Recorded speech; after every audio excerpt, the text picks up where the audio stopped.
आप देख रहे हैं खबर तो समझिए और आपके साथ मैं हूं विवेक। बिहार में मकर संक्रांति पर सभी पार्टियों ने सियासी दही चूड़ा भोज दिया, लेकिन सबसे ज्यादा चर्चा लालू राबड़ी आवास पर हुए दही चूड़ा भोज की हो रही है। इसमें मुख्यमंत्री नीतीश कुमार आए, चूड़ा दही का भोज खाया, लेकिन बीजेपी पूछ रही है कि पहले की तरह ललाट पर लालू जी ने दही का तिलक क्यों नहीं लगाया नीतीश कुमार की। तो सवाल है कि जेडीयू आरजेडी के रिश्ते पर ऐसी बात हो ही क्यों रही है।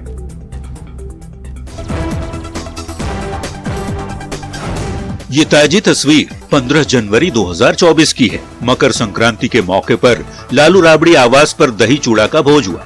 मुख्यमंत्री नीतीश कुमार भोज में शामिल हुए। नीतीश और लालू ने अगल बगल बैठकर दही चूड़ा खाया। इसके कुछ ही मिनट बाद एक तस्वीर ये भी आई जिसमें नीतीश, लालू और राबड़ी देवी काफी गर्मजोशी से बातें करते नजर आ रहे। तस्वीरों से ऐसा लगता है कि सब कुछ अच्छा है और करीब 10 मिनट में सीएम राबड़ी आवास से बाहर निकल गए।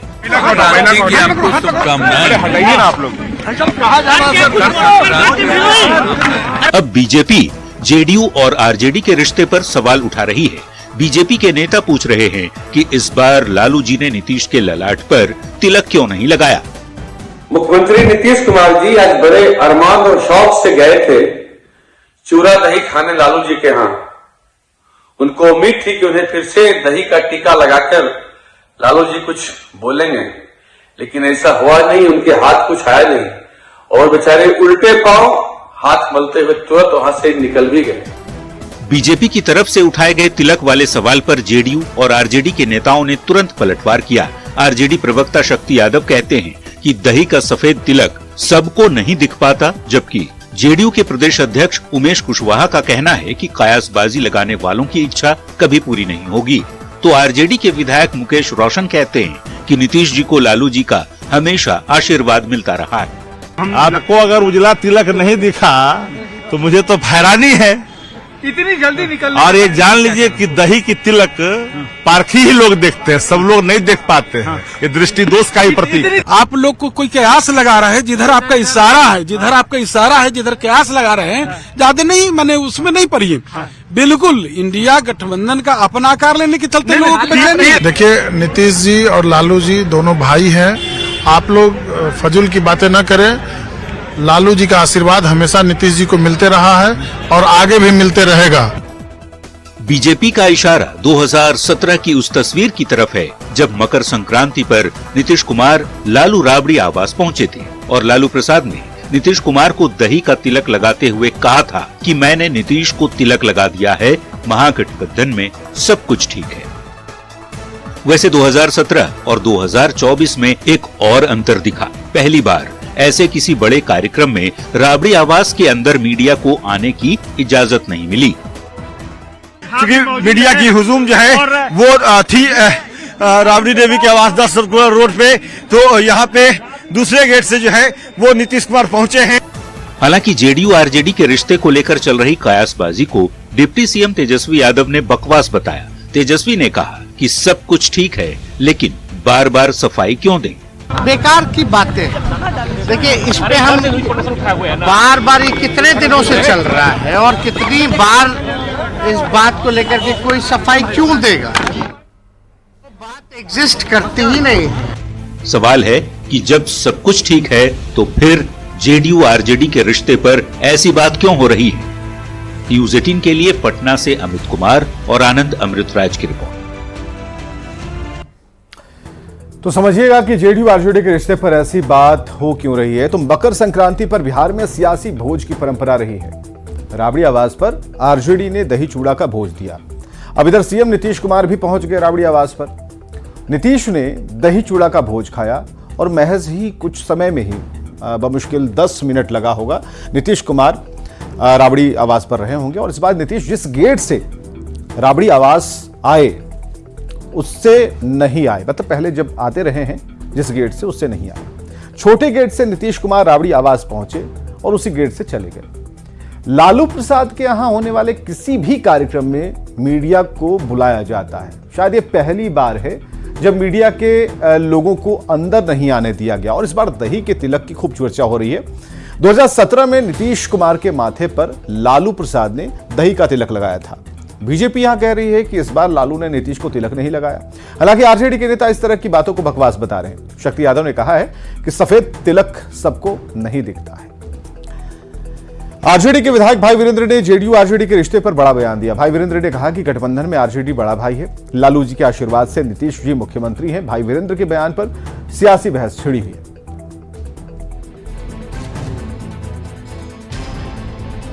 उनका आशीर्वाद है तभी ना मुख्यमंत्री हैं। कुछ लोग ना दंगला में लगते हैं, उसी टाइप के। 15 जनवरी को सूर्य उत्तरायण हो गए।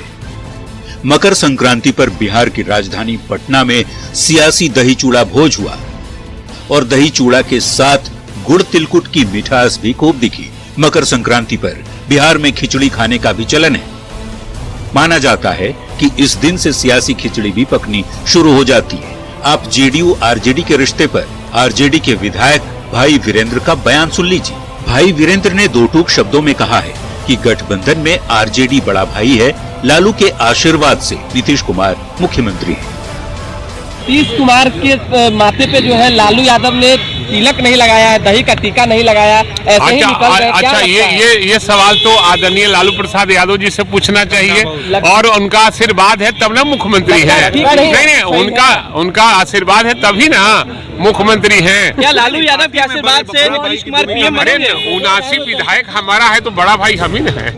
हालांकि भाई वीरेंद्र ने यह भी कहा कि जेडीयू और आरजेडी में सब कुछ ठीक है। लेकिन भाई वीरेंद्र के बयान पर जब जेडीयू नेता और बिहार के भवन निर्माण मंत्री अशोक चौधरी से सवाल पूछा गया तो उन्होंने अनमने ढंग से भाई वीरेंद्र पर तंज कसते हुए कहा, ये तो वही बताएंगे।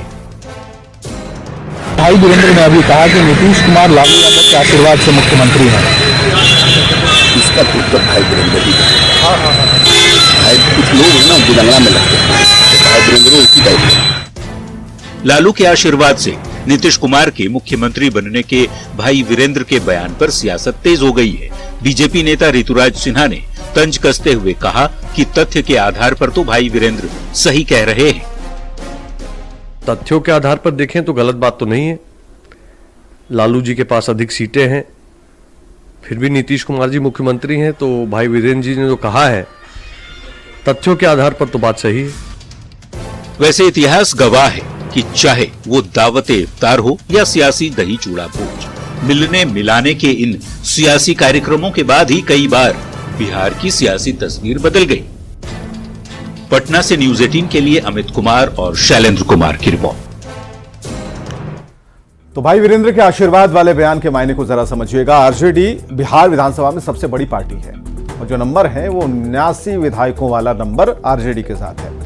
नीतीश की पार्टी जेडीयू में महज 45 विधायक हैं और यही वजह है कि भाई वीरेंद्र ये जता रहे हैं कि नंबर ज्यादा है तो आरजेडी बड़ा है, बड़े भाई की भूमिका में है और आरजेडी प्रमुख यानी कि लालू प्रसाद के आशीर्वाद से नीतीश कुमार मुख्यमंत्री हैं। समझना यह है कि बिहार में पहले भी बड़े भाई छोटे भाई की सियासत होती रही है और कभी जेडीयू के नेता खुद को बड़ा भाई बताते थे, फिर 2020 के बाद बीजेपी के नेता अपने आप को बड़े भाई बनाने लगे और इस बड़े भाई छोटे भाई के दावों की वजह से जेडीयू बीजेपी का ये जो रिश्ता है ये खराब होना शुरू हो गया था।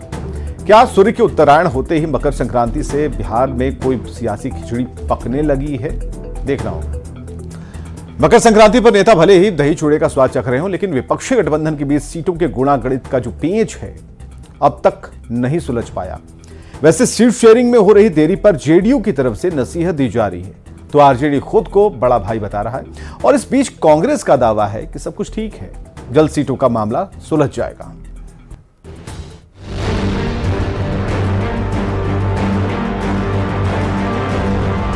बीजेपी के खिलाफ बनाए गए इंडी गठबंधन में सीटों का गणित दही चूड़ा भोज पर मंथन के बाद भी साफ नहीं हो पा रहा। राबड़ी आवास पर भले ही नीतीश कुमार और लालू तेजस्वी मीठी दही और चूड़े का स्वाद चखे हों, पर विपक्षी गठबंधन में सीट शेयरिंग की बात नहीं होने को लेकर बेचैनी सहयोगी पार्टियों के बीच बढ़ रही है। तभी नीतीश कुमार के सबसे भरोसेमंद और बिहार के वित्त मंत्री विजय चौधरी नसीहत कुछ इस अंदाज में दे रहे हैं।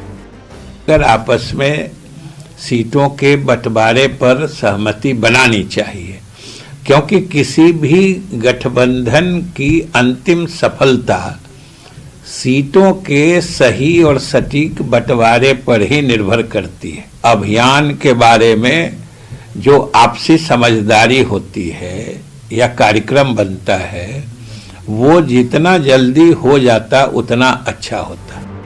हालांकि कांग्रेस की ओर से विधायक दल के नेता शकील अहमद खान कहते हैं कि सीट बंटवारे में कहीं कोई दिक्कत नहीं है, कांग्रेस राज्यवार अपने सहयोगियों से बात कर रही है। कांग्रेस पार्टी राज्यवार उसकी एक कमेटी बनी हुई है, वो अपने कहाँ क्या सीट शेयरिंग करना है वो उस पर हम लोग बैठक कर रहे हैं। तो हम पीछे नहीं है, हम आगे हमारी तमाम बिहार के पॉलिटिकल पार्टीज के साथ सीट शेयरिंग को लेकर के बातचीत आगे बढ़ रही है, तो उसमें कहीं कोई दिक्कत नहीं है। इस बीच आरजेडी विधायक भाई वीरेंद्र ने बड़ा बयान देते हुए कहा कि 79 विधायक हमारे हैं तो बड़े भाई हम ही हैं। वैसे बिहार से ही कोई पीएम कैंडिडेट बने, ये भी भाई वीरेंद्र कह रहे हैं। अरे 79 विधायक हमारा है तो बड़ा भाई हम ही है। क्या लालू यादव के आशीर्वाद से नीतीश कुमार पीएम बनेंगे? अरे हम चाहते हैं कि बिहार का लोग पीएम बने। अब बड़ा कौन है कौन छोटा, ये तो विपक्षी गठबंधन के नेता ही समझ सकते हैं, पर सीटों पर फंसा हुआ पेंच मकर संक्रांति के बाद सुलझने की उम्मीद महागठबंधन सहित इंडिया अलायंस की दूसरी सहयोगी पार्टियों को जरूर है। अब देखना होगा 5 बैठकों के बाद सीटों का फॉर्मूला कब तय हो पाता है। Bureau report, news 18। इंडी गठबंधन में सीट शेयरिंग पर पेच को जरा समझिएगा। बिहार में महागठबंधन की जो सरकार है और बिहार की सरकार में 6 पार्टियां शामिल हैं। यही 6 दल राष्ट्रीय स्तर पर बने इंडी गठबंधन का हिस्सा हैं। 2024 के लोकसभा चुनाव के लिए इन दलों के बीच सीट का बंटवारा होना है, सीट शेयरिंग जिसे कहते हैं, यानी कि बिहार की 40 लोकसभा अगर सीटें हैं तो इन 6 दलों में उसे बांटना है। समझने वाली बात यह है कि लोकसभा में जेडीयू के सबसे ज्यादा 16 सांसद हैं। आरजेडी का कोई लोकसभा सांसद नहीं है, लेकिन बिहार विधानसभा में सबसे बड़ी पार्टी है। अब जेडीयू अपनी 16 सिटिंग सीटों से कम पर समझौते को तैयार नहीं, जबकि 2019 में विधायकों की संख्या के आधार पर जेडीयू को बीजेपी ने 17 सीटें दी। अब आरजेडी के नेता इसी फॉर्मूले के तहत सीट बंटवारा चाहते हैं। मामला जो है वो कांग्रेस और लेफ्ट की सीटों का भी फंसा हुआ है। 2019 में कांग्रेस 9 सीट पर चुनाव लड़ी थी, इस बार कांग्रेस 9 सीट पर दावेदारी कर रही है। लेफ्ट की पार्टियों ने भी दावा ठोका, सीट शेयरिंग के फॉर्मूले को बेहद ही पेचीदा बना दिया है। तो अब देखना ये होगा कि कब तक सीट शेयरिंग पर बात बनती है, चाहे बनती भी है या ना बने, कुछ भी हो सकता है। आगे बढ़ते हैं। ईडी के समन के जवाब में आज जो सीएम सचिवालय से पत्र भेजा गया, बंद लिफाफे में सचिवालय के कर्मी सूरज कुमार सीएम का जवाब लेकर पहुंचे। लिफाफे में जो पत्र बंद था, क्या लिखा था, इसे लेकर कयास लगाए जा रहे हैं। सबसे बड़ा सवाल कि अब भी यही है कि क्या सीएम इस बार ईडी के सामने पेश हो जाएंगे। खबर झारखंड से है।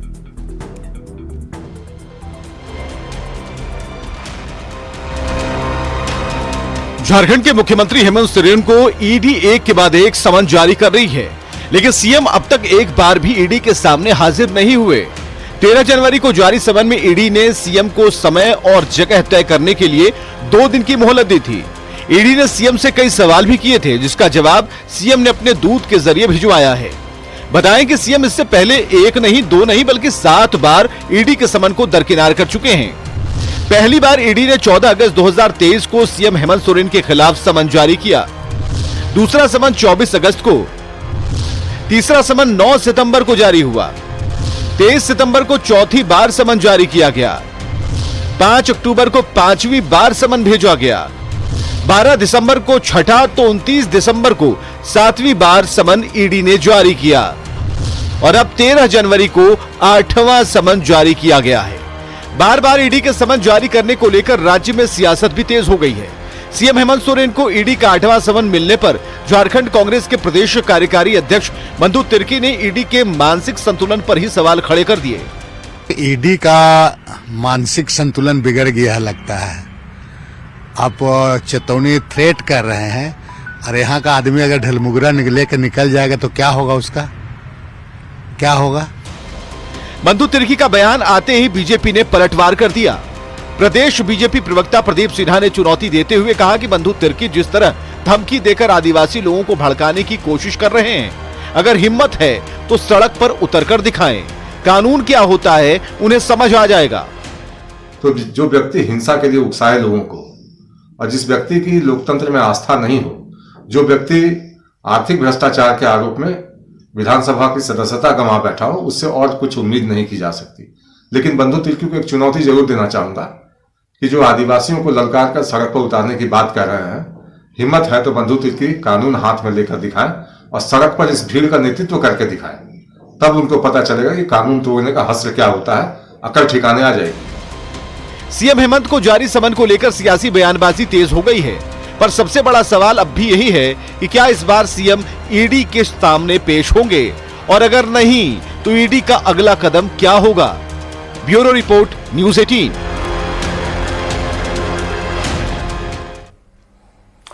ईडी के समन पर सियासत हो रही है, इसे भी समझना जरूरी है। जमीन घोटाले में ईडी झारखंड के सीएम हेमंत सोरेन का बयान दर्ज कराना चाहती है। 7 समन भेजने के बाद भी हेमंत सोरेन पूछताछ के लिए नहीं पहुंचे। फिर 8वां समन भी भेजा गया और ईडी ने हेमंत सोरेन को पत्र भेजा और पत्र के जरिए पूछा कि क्यों नहीं आ रहे आप। हेमंत सोरेन की तरफ से सीलबंद लिफाफे में जवाब दे दिया गया। हेमंत सोरेन को ईडी के समन पर सियासत भी काफी तेज हो गई है। सत्ताधारी दल के नेता ईडी के दुरुपयोग का आरोप लगा रहे हैं, जबकि बीजेपी का कहना गलती नहीं तो फिर भाग क्यों रहे, ये बीजेपी कह रही है। समन को लेकर दोनों ही पक्षों में सियासी बयानबाजी है। अब देखना यह है कि 8वें समन के बाद होता क्या है। आगे बढ़ते हैं। शराबबंदी वाले बिहार में नशे के खिलाफ बेहद सख्ती बरती जा रही है। सिवान में पुलिस और उत्पाद विभाग की टीम ने जब्त की गई करीब 1.5 करोड़ की शराब पर बुलडोजर चला दिया। नशे की इतनी बड़ी खेप नष्ट होने के बाद प्रशासन ने तो राहत की सांस ली, लेकिन सवाल खड़े हो रहे हैं कि नशे की इतनी बड़ी खेप आखिर प्रदेश में कैसे आ जा रही है।